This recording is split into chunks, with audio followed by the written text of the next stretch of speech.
Hello students, 11th class की chemistry में आपका स्वागत है। और आज हम 11th क्लास की केमिस्ट्री में नया लेसन शुरू कर रहे हैं और जिसका नाम है रसायन विज्ञान की मूल अवधारणाएं, बेसिक कंसेप्ट्स ऑफ केमिस्ट्री। रसायन विज्ञान की मूल अवधारणाएं। तो पहले देखिए, रसायन किसे कहा जाता है, रसायन विज्ञान क्या है, हम पहले इस पर चर्चा कर लेते हैं। केमिस्ट्री क्या है, तो बताऊं मैं कि विज्ञान की वह शाखा जिसमें पदार्थों, अणुओं, परमाणुओं आदि के रूपांतरण, ट्रांसफॉर्मेशन की स्टडी की जाती है। रसायन विज्ञान की वह शाखा जिसमें पदार्थों, अणुओं, परमाणुओं आदि के ट्रांसफॉर्मेशन, आदि के रूपांतरण का अध्ययन किया जाता है, तो विज्ञान की वह शाखा रसायन विज्ञान कहलाती है। और यह मैं बता चुका हूं कि रसायन विज्ञान है, यानी रसायन शब्द मूल कीमिया शब्द से बना है। केमिस्ट्री शब्द की बात करूं तो केमिस्ट्री शब्द मूलतः कीमिया शब्द से बना है। और कीमिया रूस में वो एक जाति थी जो विभिन्न प्रकार के रसायन बनाती थी और उनके नाम पर ही और एक विज्ञान की नई शाखा उस वक्त बनी और वो केमिस्ट्री कहलाई। तो कीमिया जाति के जो लोग हैं, उन लोगों द्वारा और विभिन्न प्रकार के जो केमिकल हैं वो बनाए जाने के कारण और विज्ञान की नई शाखा का उद्भव हुआ और जिसे केमिस्ट्री कहा गया। और केमिस्ट्री होती क्या है? केमिस्ट्री विज्ञान की वह ब्रांच है जिसमें पदार्थों, अणुओं, परमाणुओं आदि के रूपांतरण का अध्ययन किया जाता है। तो ये सामान्य सी बात है, ध्यान में रखना। फिर हम बात करते हैं कि जो भारतीय वैज्ञानिक हैं, भारतीय वैज्ञानिकों ने और रसायन विज्ञान के विकास में अपना क्या योगदान दिया, उस पर चर्चा कर लेते हैं। भारतीय वैज्ञानिकों ने रसायन विज्ञान में क्या योगदान दिया, तो हम देखते हैं कि आदिकाल में महर्षि कणाद थे। आदिकाल में महर्षि कणाद, और महर्षि कणाद के समय कई अन्य महापुरुष हुए जिन्होंने रसायन विज्ञान के क्षेत्र में कार्य किया। अगर एग्जांपल के तौर पर बताऊं तो जैसे नागार्जुन थे, वाग्भट थे, गोविंदाचार्य थे, आपके चरक थे, सुश्रुत थे, यशोधर थे। तो ऐसे ये कई प्राचीन काल में और आपके ऐसे महापुरुष हुए हैं जिन्होंने रसायन विज्ञान को आगे बढ़ाया। और अगर हम बात करें भारतीय रसायन विज्ञान की, तो भारतीय रसायन विज्ञान में एक नाम आता है डॉक्टर प्रफुल्ल चंद्र राय। डॉक्टर प्रफुल्ल चंद्र राय, जिसे भारतीय रसायन विज्ञान का पिता कहा जाता है, उसने भारत में और रसायन विज्ञान के विकास में और अभूतपूर्व योगदान दिया। और एक बुक भी उन्होंने लिखी जिसे हिस्ट्री ऑफ हिंदू केमिस्ट्री कहा जाता है। प्रफुल्ल चंद्र राय ने, प्रोफेसर प्रफुल्ल चंद्र राय ने एक बुक लिखी थी और जिसे हिस्ट्री ऑफ हिंदू केमिस्ट्री कहा जाता है। और इस बुक में और उसने आपके प्राचीन काल में जितने भी भारत में रसायन विज्ञान के संदर्भ में जो आविष्कार हुए, उन आविष्कारों का वर्णन इस बुक में मिलता है। तो ये प्रफुल्ल चंद्र राय ने और बुक लिखी थी जिसे हिस्ट्री ऑफ हिंदू केमिस्ट्री कहा जाता है। और इस बुक में प्राचीन काल में भारत में रसायन विज्ञान के क्षेत्र में और जो उपलब्धियां हमने हासिल की, उनका इसमें वर्णन किया हुआ है। फिर हम बात करते हैं कि वर्तमान समय में और ऐसे कुछ वैज्ञानिक हैं जो रसायन विज्ञान के क्षेत्र में और भारत में काम कर रहे हैं। यानी कुछ ऐसे भारतीय वैज्ञानिक जो रसायन विज्ञान के क्षेत्र में और भारत में काम कर रहे हैं। जैसे मैं एग्जाम्पल के तौर पर बात करूं तो CNR राव, याद रखना, वर्तमान में CNR राव, ये प्रोफेसर CNR राव जो बेंगलोर से हैं और वर्तमान में ये हमारे भारतीय जो केमिस्ट्री है उसके ये वैज्ञानिक हैं, उस पर शोध कर रहे हैं, उस पर खोज कर रहे हैं। फिर मैं बात करूं प्रोफेसर सुखदेव सिंह। प्रोफेसर सुखदेव सिंह का भी नाम आप याद रखना, जो दिल्ली से संबंध रखते हैं। प्रोफेसर सुखदेव सिंह दिल्ली से संबंध रखते हैं जो कि वर्तमान में और एक अच्छे रसायनज्ञ हैं जो रसायन के क्षेत्र में काम कर रहे हैं। इसके अलावा प्रोफेसर गोवर्धन मेहता भी हैं जो कि बेंगलोर से संबंध रखते हैं और वो भी रसायन विज्ञान के क्षेत्र में कार्य कर रहे हैं। और एक हमारे राजस्थान के भी आपके रसायन विज्ञान के और अच्छे ज्ञाता हैं, लेकिन वर्तमान में वो इस दुनिया में नहीं है।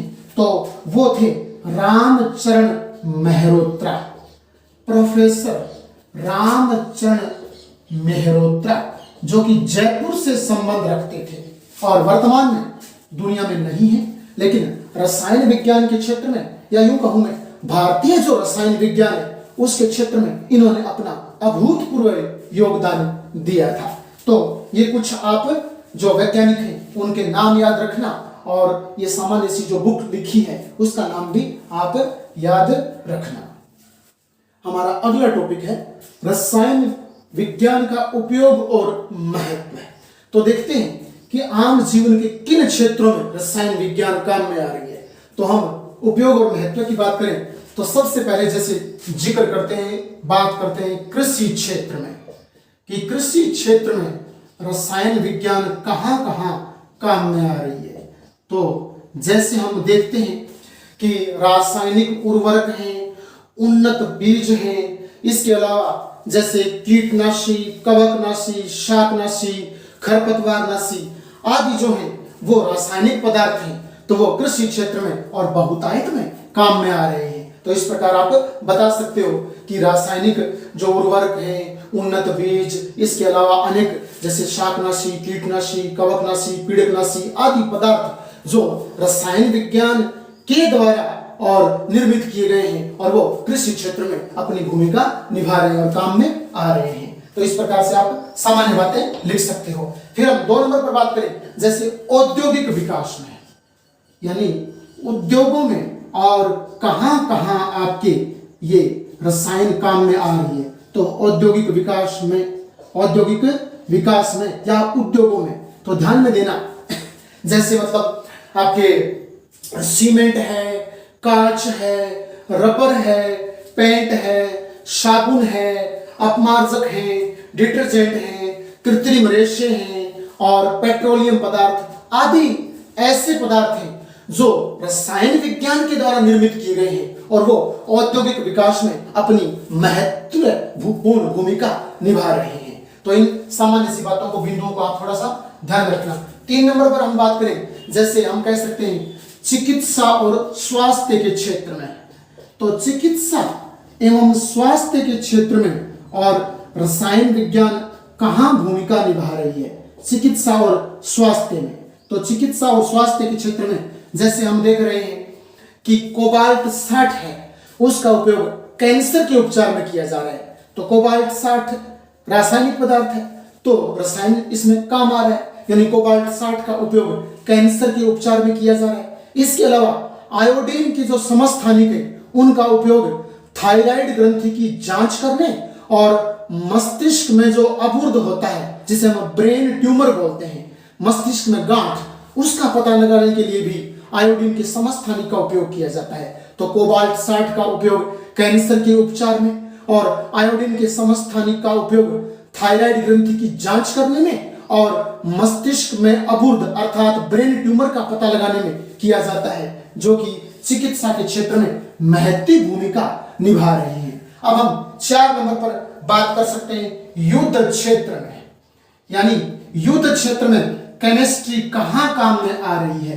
रसायन विज्ञान कहां काम में आ रही है। तो इस बात की हम व्याख्या करें तो हम जानते हैं जैसे टीएनटी एक विस्फोटक पदार्थ होता है, ट्राई नाइट्रोटोल्यूइन, टीएनटी ट्राई नाइट्रोटोल्यूइन, जो कि विस्फोटक पदार्थ है। इसके अलावा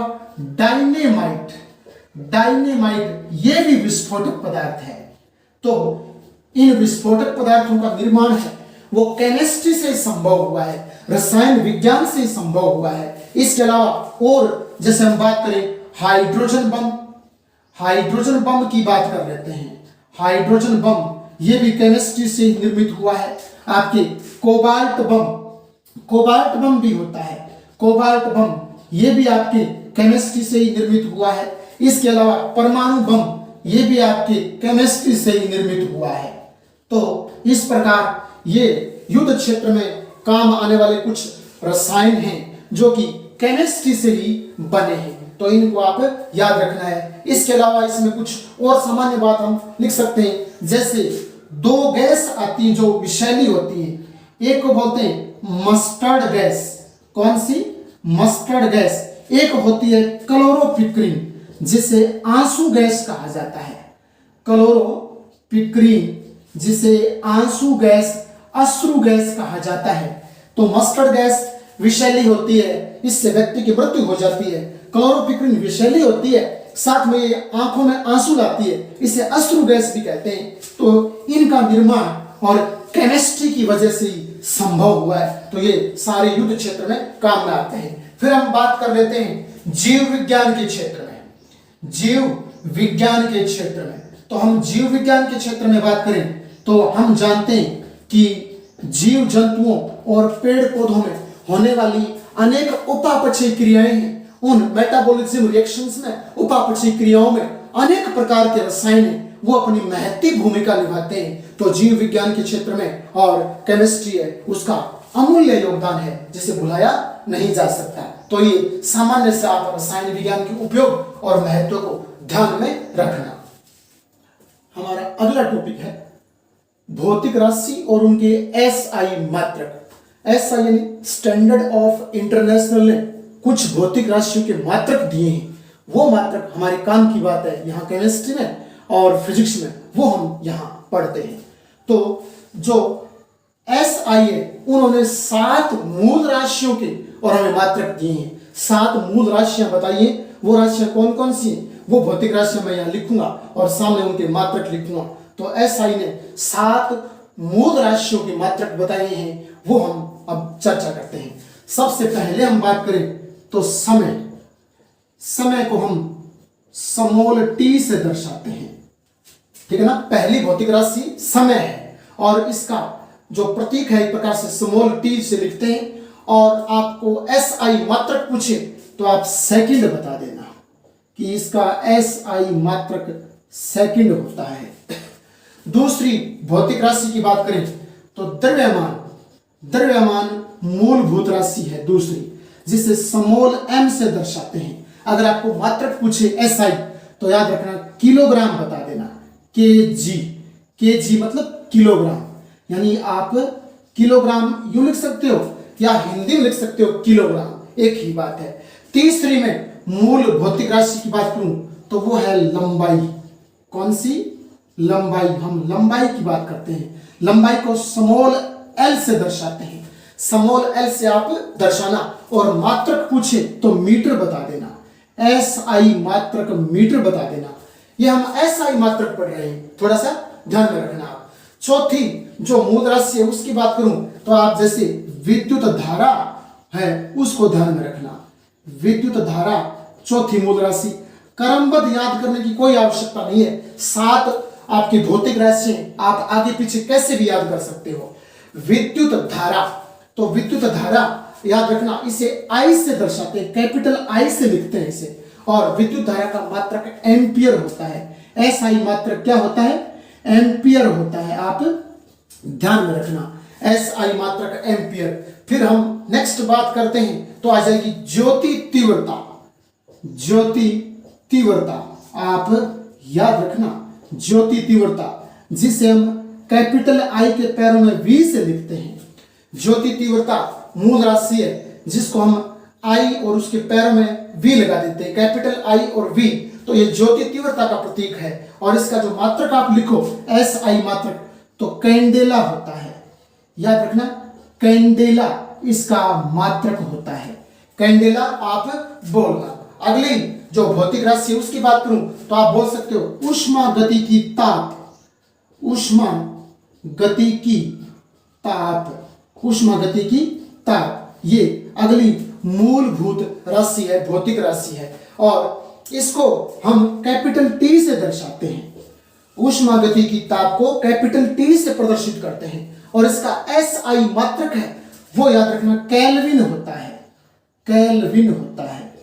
केल्विन SI मात्रक है और इसे K से, कैपिटल K से लिख देते हैं अक्सर रिएक्शंस के अंदर। और अंतिम और सातवीं मूलभूत राशि पदार्थ की मात्रा, आप ध्यान में रखना।